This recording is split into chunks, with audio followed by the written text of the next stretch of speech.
Hello future doctors, कैसे हो आप लोग। Welcome to my channel. मेरा नाम श्वेता है और मैं अपने चैनल एजुकेशन सीकर्स के थ्रू आपके लिए नीट का पूरा कंटेंट अपने वीडियो में लाने वाली हूँ, जिससे आपकी नीट की तैयारी बहुत अच्छे से हो सके। और मेरे वीडियो में कंटेंट पूरा होगा, डिटेल में होगा, लेकिन फिर भी कम टाइम में होगा।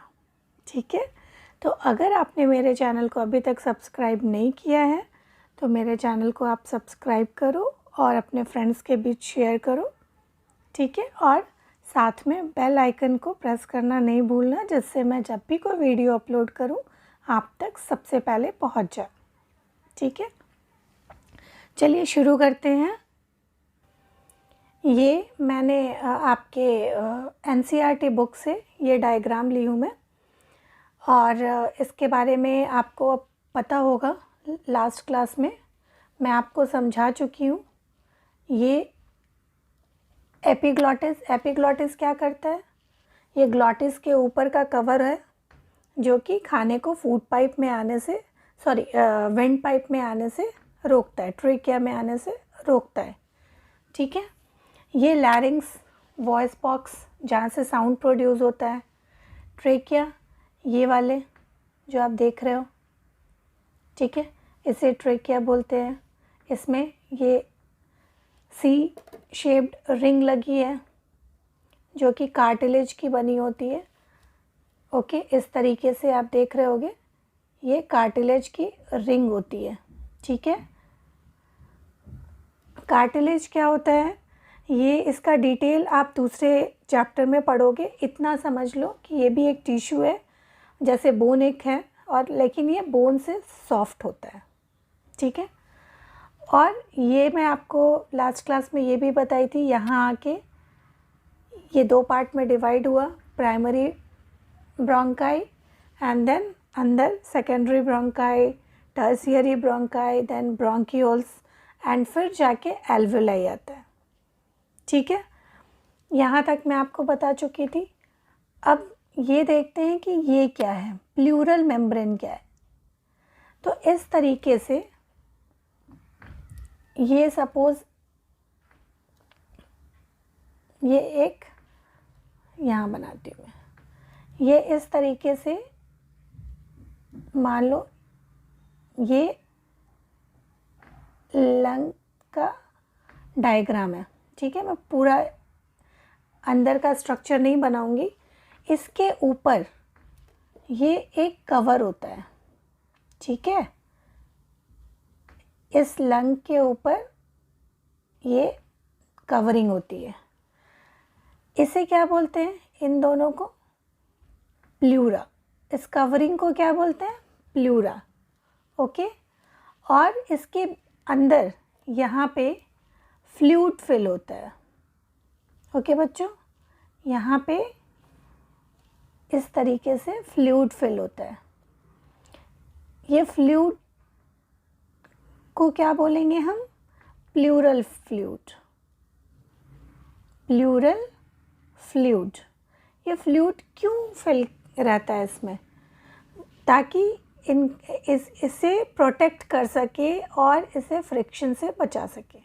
ठीक है, वो प्रोटेक्ट करने के लिए होता है। अब यहाँ पे आप देख रहे हो कि ये एल्वुलाई है। एल्वुलाई, ये लास्ट में जो स्ट्रक्चर आया है वो एल्वुलाई है, बलून शेप का। यहाँ मैं इसका बड़ा सा पिक्चर लगाई हूँ, और ये एल्वुलाई का पिक्चर है। इसमें आप देख सकते हो कि इसमें ब्लड वेसल्स इस तरीके से चिपके होते हैं, जिससे यहाँ से ऑक्सीजन एल्वुलाई से इस ब्लड वेसल में आता है और फिर बॉडी में जाता है। ठीक है, और ये ब्लड वेसल कौन सा होता है? ये सबसे पतला कैपिलरी होता है। कैपिलरी से ट्रांसफ़र होता है, तो ये कैपिलरीज है। और इस तरीके से आप देख सकते हो चिपका होता है, जहाँ से वो ब्लड वेसल्स में एयर पास हो जाता है, ऑक्सीजन चला जाता है। अभी ऐसा क्यों होता है कि एल्वुलाई बना है, डायरेक्टली सिर्फ लंग्स में आके हवा फिल क्यों नहीं होती और उसके बाद वो पूरे बॉडी में चली जाती है? वो इसलिए क्योंकि एल्वुलाई का सरफेस एरिया बहुत बड़ा हो जाता है। ठीक है, 1 मिनट। हाँ, तो ये मान लो अगर ये लंग्स का डायग्राम में 1 सेकेंड में बना के आपको बताती हूँ।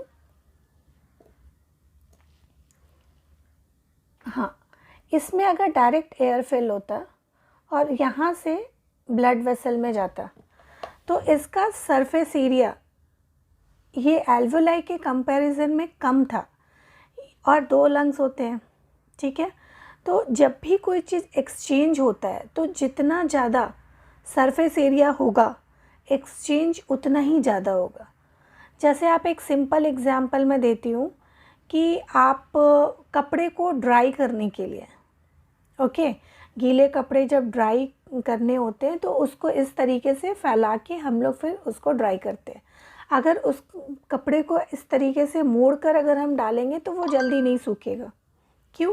क्योंकि उससे एक्सचेंज इवेपोरेशन ज़्यादा नहीं हो पाएगा, और जब उस चीज़ को फैलाते हैं तो उससे इवेपोरेशन ज़्यादा होता है। तो जब 2 चीज़ के बीच एक्सचेंज करना होता है तो जितना ज़्यादा सरफेस एरिया होगा एक्सचेंज उतना ही होगा। और जब भी किसी बड़े चीज़ को हम, अगर एक बड़ा चीज़ है उसको आप बड़े चीज़ को अगर हम छोटे टुकड़ों में तोड़ते हैं तो उसका जो टोटल सरफेस एरिया होता है वो बड़े चीज़ के कंपैरिजन में हमेशा ज़्यादा होता है। इतनी बात क्लियर है आपको?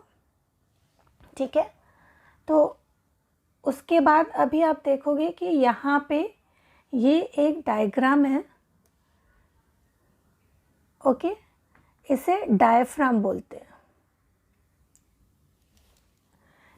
ये इसका डिटेल मैं बताऊंगी जब एक्सचेंज ब्रीथ करते हैं तो किस तरीके से होता है, उसमें इसका क्या फंक्शन है वो मैं बताऊंगी। अभी पहले आप ये जान लो कि ये रेस्पिरेटरी सिस्टम, ये आपका रेस्पिरेटरी सिस्टम का डायग्राम है। ठीक है, अब ये रेस्पिरेटरी सिस्टम हमारे बॉडी में होता कहाँ है? ओके, तो इसके लिए जस्ट सपोज कि ये एक ह्यूमन है। ठीक है, सॉरी मैं फिर से बनाती हूँ।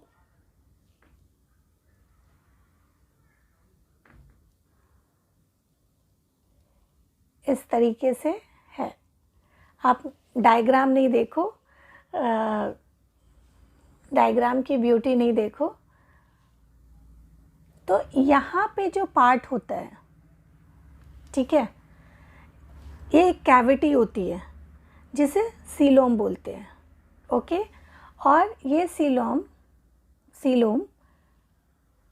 को ये 2 पार्ट में डिवाइड करता है। ये क्या है? ये डायफ्राम है। ठीक है, ये नीचे की कैविटी को, जो नीचे का पार्ट है, इसे हम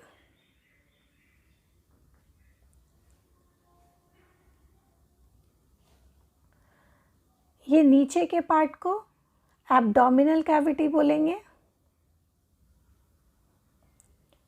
और ये ऊपर का पार्ट जिसे हम थोरैसिक कैविटी बोलते हैं। ऊपर के पार्ट को क्या बोलते हैं? Thoracic cavity.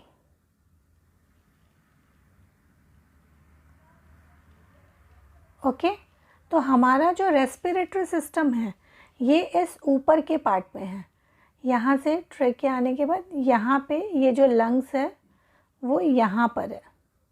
ठीक है, तो ये लंग्स कहाँ पे है? थोरैसिक कैविटी में है। ओके, इतनी बात आपको समझ में आ गई? उसके बाद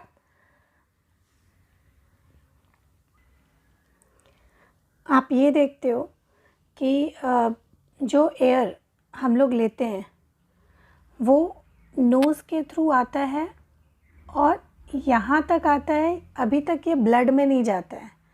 ब्लड में कहाँ जाता है? वो एल्वोलाई से जाता है। तो रेस्पिरेटरी सिस्टम के दो पार्ट हैं, ठीक है। रेस्पिरेटरी सिस्टम के दो पार्ट हैं। एक पार्ट जिसे हम कंडक्टिंग पार्ट बोलते हैं, ओके, और सेकंड पार्ट जो है उसे हम एक्सचेंज पार्ट बोलते हैं।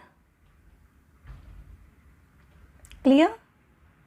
एक्सचेंज पार्ट में क्या होता है? वैसा पार्ट जहाँ से एयर ब्लड में जाता है, ब्लड से एक्सचेंज होता है, उसे हम एक्सचेंज पार्ट बोलते हैं। तो आप ये फिगर देख के या आप अभी तक जान गए होंगे कि ब्लड एक्सचेंज, एयर एक्सचेंज किस पार्ट से होता है। तो एक्सचेंज पार्ट में दो चीज़ें आती हैं, एक एल्वोलाई और दूसरा एल्वुलर डक्ट, ठीक है। यहाँ मैं लिख देती हूँ एल्वुलाई और सेकंड है एल्वुलर डक्ट। ये दोनों हो गया एक्सचेंज पार्ट। और कंडक्टिंग पार्ट में क्या आता है? जो पार्ट जहाँ से हम गैसियस एक्सचेंज नहीं होता उसको छोड़ के जितने पार्ट हैं वो कंडक्टिंग पार्ट हो गए। यानी नोज़ से लेके ये ब्रोंक्यूल्स तक, नोज़ से लेके ब्रोंक्यूल्स तक। जैसे नोज़ के बाद ये ट्रेकिया में आया, फिर ब्रोंकाई, उसके बाद ब्रोंक्यूल्स।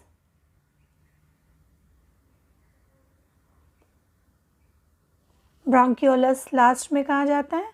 ब्रोंक्यूलस में जाता है। तो ये सारे कंडक्टिंग पार्ट हैं और एक्सचेंज पार्ट एल्वुलाई और एल्वुलर डक्ट। क्लियर? अभी तक हम रेस्पिरेटरी सिस्टम के सारे पार्ट को अच्छे तरीके से जान चुके हैं। एक चीज़ है जो मैं आपको और बता दूं कि इस तरीके से यहाँ मैंने एक पिक्चर लगाया है, आप देख सकते हो कि इसमें ये दो लंग्स हैं, ये राइट साइड और ये लेफ़्ट साइड, ठीक है। और इसमें ये आपको कुछ दिख रहा होगा, ये लंग्स ये तीन पार्ट में इस तरीके से डिवाइड है। यानी जो राइट साइड का लंग्स है वो तीन पार्ट में डिवाइड है, ओके। ये इसे लोब्स बोलते हैं। ऊपर वाला सुपीरियर लोब, ये सुपीरियर लोब, बीच में जो है वो मिडिल में है इसलिए मिडिल लोब, और जो ये लास्ट में आपको दिख रहा है ये है इंफीरियर लोब। और लेफ़्ट साइड का जो लंग है इसमें सिर्फ दो पार्ट होते हैं।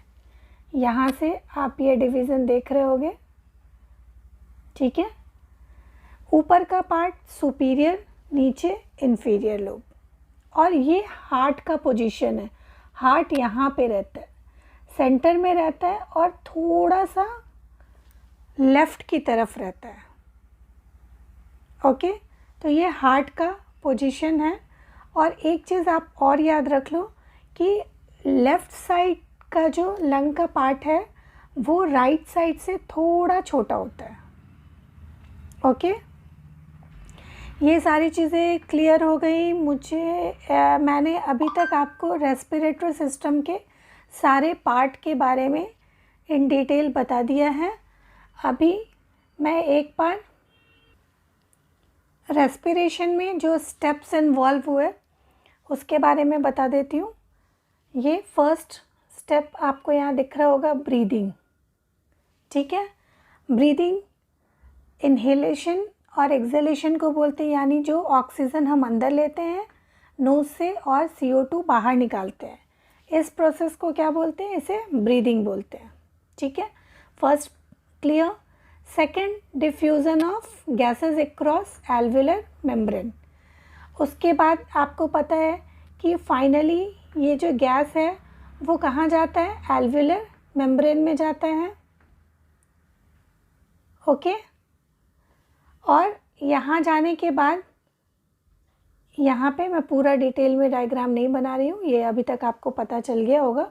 और उसके बाद ये इसके मेम्ब्रेन से, जैसा कि मैं आपको पहले बता चुकी हूँ, इस पे बहुत सारे वेन्स चिपके होते हैं, ठीक है, कैपिलरीज चिपके होते हैं जिसमें ब्लड रहता है और वहाँ से ये गैसेस क्रॉस होते हैं, डिफ्यूज़न होता है उनका, ठीक है। थर्ड स्टेप हो गया, सेकंड स्टेप हो गया diffusion of gases across alveolar membrane, यानी एल्वुलाई से जो कैपिलरीज में ब्लड जाते हैं, CO2 जाता है और कार्बन डाइऑक्साइड ब्लड से वापस एल्वुलाई में आता है, ठीक है। अब थर्ड स्टेप है transport of gases by blood. Okay, third step में क्या हो गया कि अब वो ब्लड में जब ऑक्सीजन चला जाता है, यहाँ पे ब्लड है, अब इसमें ये ऑक्सीजन आ गया, ठीक है। अब ये ऑक्सीजन यहाँ आने के बाद जाता कहाँ है? मैं बता चुकी हूँ पहले कि उसको सेल्स अपने अंदर ATP प्रोड्यूस करने के लिए ये ऑक्सीजन लेते हैं, ठीक है, जो उनको न्यूट्रिएंट मिलता है, और ऑक्सीजन के प्रेजेंस में वो उसे ब्रेक डाउन करके उससे ATP बनाते हैं। तो ये ऑक्सीजन वापस से सेल में जाता है। कहाँ जाता है? सेल में, ठीक है। और उसके बाद सेल इस ऑक्सीजन को यूटिलाइज करता है,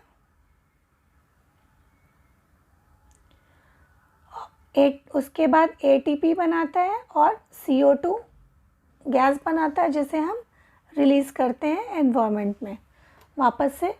उसके बाद अब diffusion of oxygen and carbon dioxide between blood and tissues, ये ऑक्सीजन आ गया टिश्यूज़ में और CO2 जो यहाँ प्रोड्यूस हुआ है एक्टिविटी के बारे में, एक्टिविटी के बाद वो वापस से ब्लड में चला जाएगा। ये CO2 वापस से ब्लड में आ गया, ठीक है। और उसके बाद utilisation of oxygen by cell and resultant release of carbon dioxide, जो अभी मैं बताई। Okay, clear? तो यहाँ पे मैं आज का वीडियो ख़त्म करती हूँ। जितनी चीज़ें मैंने आपको बताई है, एक बार आप NCERT के बुक से रीड करना, आपको सारी चीज़ें एक एक लाइन समझ में आएंगी। और उसके बाद फिर नेक्स्ट वीडियो में मैं आपको आगे के चैप्टर में जो भी चीज़ें हैं उसके बारे में बताऊंगी, ठीक है। तब तक के लिए पढ़ते रहिए और बाय, मिलते हैं नेक्स्ट वीडियो में।